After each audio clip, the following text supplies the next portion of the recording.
to this point where it could be death. Okay.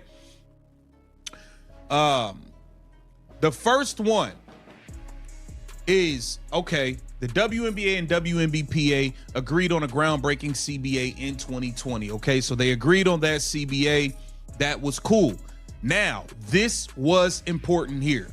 You might want to sit down for this one because Stephen A. Smith just dropped a reality bomb that has the entire WNBA scrambling for cover, and it changes absolutely everything we thought we knew about the future of women's basketball. We all knew the tension was high. We knew the locker rooms were divided, but nobody expected the Players Association to literally crash out and blow up their own contract this early, thinking they hold all the cards against the league owners. But here is the kicker. The part that everyone is whispering about, but refuses to say out loud until now. Stephen A. isn't just blasting the league for their greed or their timing, he's practically confirming that Caitlin Clark has already made her move. It's not a press conference, and it's not a public letter posted to social media, but make no mistake, Clark has effectively resigned from the drama, and the consequences are about to be catastrophic for everyone involved, who thought they could bully the Golden Goose and still cash her checks. Let's get straight to the crash out, because this is the domino that started the entire chain reaction. The WNBA Players Association officially decided to opt out of their collective bargaining agreement 2 years early. In plain English, they ripped up their contract. They looked at the packed arenas, the private jets finally being chartered, and the skyrocketing TV ratings that shattered records every single night, and they decided it was time to demand a massive pay raise. They want a slice of the pie, and they want it right now. On paper, that makes sense, considering the league is growing at an exponential rate, but Stephen A. Smith points out the one glaring fatal flaw in their master plan. They are demanding a fortune from a business that has only been profitable for about 5 minutes, and they are doing it while actively antagonizing the only reason that money exists in the first place. They are betting the farm that the viewership is here to stay, regardless of how they treat the star attraction, and that is a gamble that could leave the entire league bankrupt. While the union was busy shouting about demands and equity, Caitlin Clark made a move that spoke louder than any picket sign or angry tweet could ever hope to. She rejected the Unrivaled league. For those who don't know,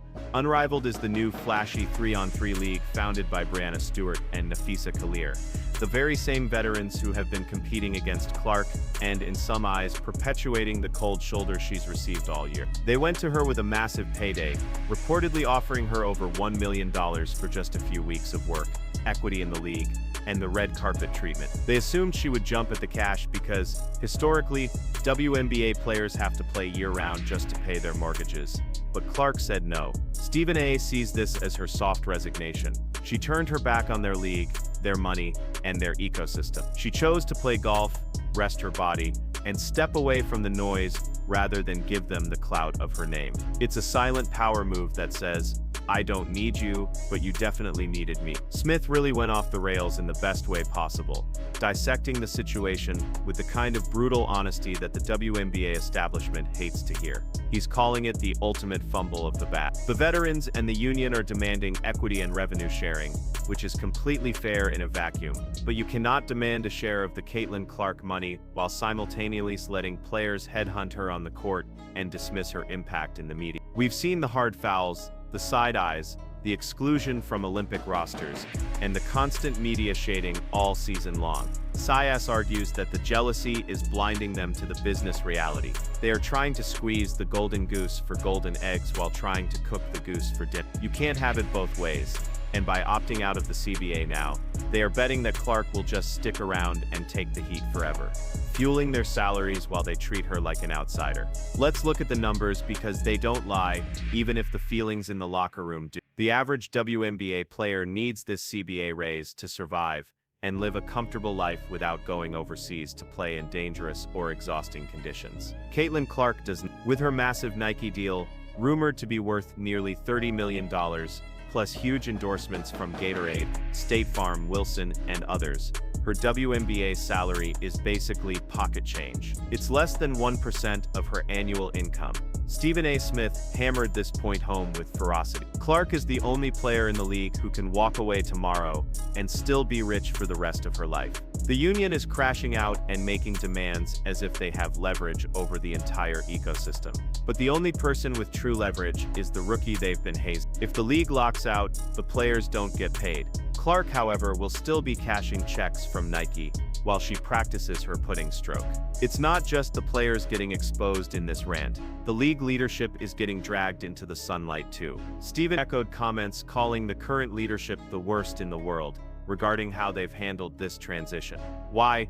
Because they allowed a hostile work environment to fester around their biggest asset. Any other business in the world protects its rainmaker. If you have a salesperson bringing in 80% of the revenue, you make sure they are happy, safe, and supported. Instead, the WNBA leadership stood by and let the jealousy narratives run wild, refusing to intervene when the discourse turned toxic. Now they are facing a labor war with the union, and their biggest star is distancing herself from the rest of the league's inner circle. It's a management disaster, and if the league shuts down due to a lockout or a strike, the executives are going to be the ones explaining to the NBA Board of Governors why they fumbled a billion-dollar opportunity, because they were too afraid to tell the veterans to tone it down. Smith's final take was ominous, a warning shot across the bow of the entire sport. He warned that we are pushing toward a breaking point where the silence becomes a departure. If the union strikes and the games stop, Clark isn't going to be the one suffering or begging for a deal. She'll go into broadcasting,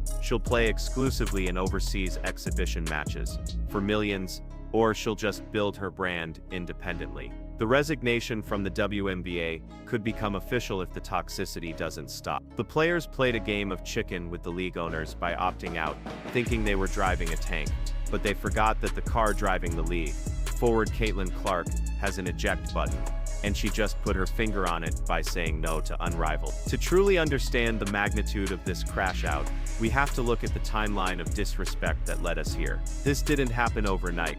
It started before Clark even played a single professional minute. Remember the comments from legends like Diana Taurasi and Cheryl Swoops? The warnings that reality is coming and that she wouldn't dominate. That set the tone. It created an environment where every veteran felt deputized to humble the rookie. And they tried. They blitzed her, they fouled her, they face guarded her 94 feet. And despite all of that, she broke the assist record, the rookie scoring record, and dragged a lottery team to the playoff. Stephen A. points out that instead of celebrating this, the union and the veterans doubled down on the "we all built this" narrative. While it's true that the league stood on the shoulders of giants, you don't ignore the person who finally turned the lights on for the rest of the world to see. By opting out of the CBA now, the union is trying to capitalize on the attention Clark brought, while refusing to admit she's the one who brought it. It's a level of cognitive dissonance that is baffling to business experts and fans alike. There is also the unrivaled factor that cannot be overstated. This league was supposed to be the bridge. It was founded by Stewart and Collier to give WNBA players a way to stay in America during the off-season and make real money.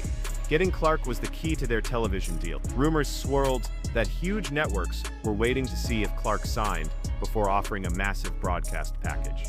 By saying no, Clark didn't just save herself some energy. She likely cost her rivals millions of dollars in potential revenue. It's a passive-aggressive strike that hits them where it hurts the most, their wallets. Stephen A. implies that this wasn't an accident. Clark is smart. She knows her value, and she knows that by withholding her participation, she proves exactly how much she mattered. If Unrivaled struggles to get viewers without her, it validates everything Sass has been saying. The general public is here for Caitlin, not just for women's basketball in the abstract. Let's go deeper into the psychology of the crash out. Why now? Why opt out 2 years early? The union claims they want to negotiate a new model that reflects the transformation of the league. They want higher salaries, better pension benefits, and improved travel standard. These are all noble goals, but the timing suggests they believe the leverage will never be higher than it is right now.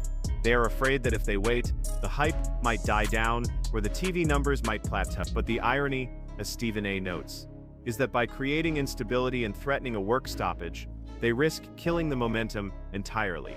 Fans who just tuned in to watch Clark might not stick around if the league goes into a lockout. If the 2026 season is delayed or canceled because of greedy negotiations, the casual fans will change the channel back to the NBA or the NFL, and they might not come back.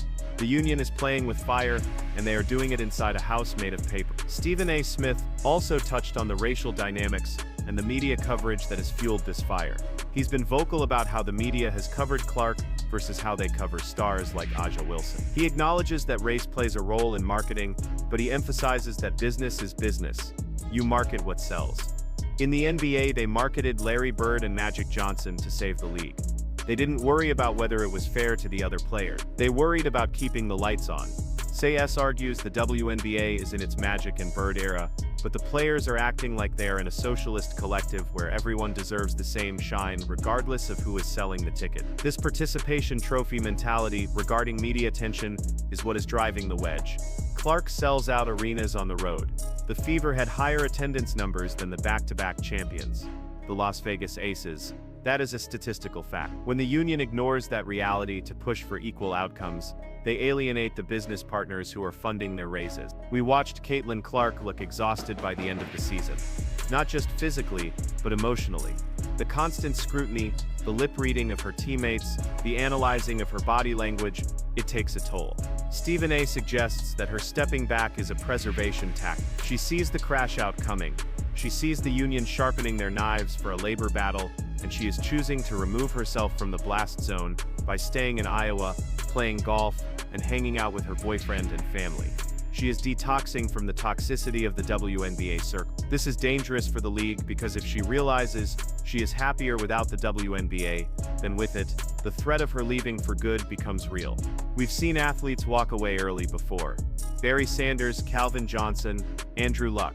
If the environment is too toxic, the money won't keep them. And remember, Clark already has the money. Let's dissect the golden goose analogy further, because it is the perfect description of this scenario. The WNBPA is essentially the farmer. They have a goose that lays golden eggs. Clark, instead of feeding the goose, building it a nice nest, and keeping it happy so it lays more eggs, they are complaining that the goose gets too much attention compared to the chicken. They are pecking at the goose, and now they are threatening to blow up the coop, the CBA, to demand a better deal for the chickens. Stephen A. Smith is screaming from the rooftops that this is economic suicide.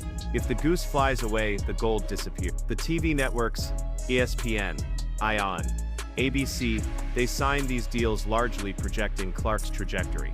If she resigns, or if the league locks out, those networks will invoke clauses to withhold payments. The revenue sharing the players want, it will be fit. There is also a fascinating rumored element regarding the relationship between the union leadership and the agents. Many agents are reportedly frustrated. They know that a rising tide lifts all boats. Clark's presence got other players' endorsement deal. It got the league charter flights, which was a sticking point for 25 years. In one season, Clark accomplished what the union fought for decades to get. And instead of saying, "Thank you," the vibe has been, "It's about time. And by the way, we deserve more." Stephen points out that gratitude is in short supply. The veterans feel they suffered so Clark could soar, and they resent that she didn't have to suffer the same way. But that is the nature of progress. The pioneers suffer so the settlers can thrive. The veterans are angry at history, but they are taking it out on a 22-year-old girl from Iowa. What happens next? That is the billion-dollar question. The deadline for the new CBA negotiations will loom over the next season. Every game, every press conference, will be shadowed by the threat of a strike. Stephen A. predicts that the media will turn on the union if games are missed. The public is on Clark's side. The ratings prove it. The jersey sales prove it. If the WNBPA tries to paint themselves as victims while asking for millions, the public's sympathy will likely be low, especially if the narrative is that they drove the most popular player in the world out of the sport. Clark holding the Unrivaled card is her check. She has shown she can stay relevant without playing basketball for months. Can the other players say the same? If the league stops, do the other players have State Farm commercials running during the Super Bowl? No, they need the court. Clark is the court. Furthermore, we need to address the Caitlin Clark effect on the global stage. There are rumors of European teams preparing massive offers that would dwarf WNBA salaries, just to have her play a few exhibition games. If the WNBA enters a lockout, Clark could go on a world tour. Imagine the Caitlin Clark Global Tour, selling out arenas in London, Paris, Tokyo, and Shanghai. She would make more money in a month than the entire WNBA payroll. The union is crashing out without realizing that globalization provides Clark with an escape route. She doesn't need the WNBA to play basketball. The WNBA is just the most convenient option, but if it becomes too inconvenient, she has the passport and the star power to take her talents elsewhere. Stephen A. hinted at this, noting that she is a global icon now, not just an American basketball player. Let's circle back to the Unrivaled rejection, because the details there are juicy. The league founders, Stewart and Collier, tried to play it cool, saying they have plenty of stuff, and they do, but they don't have the star.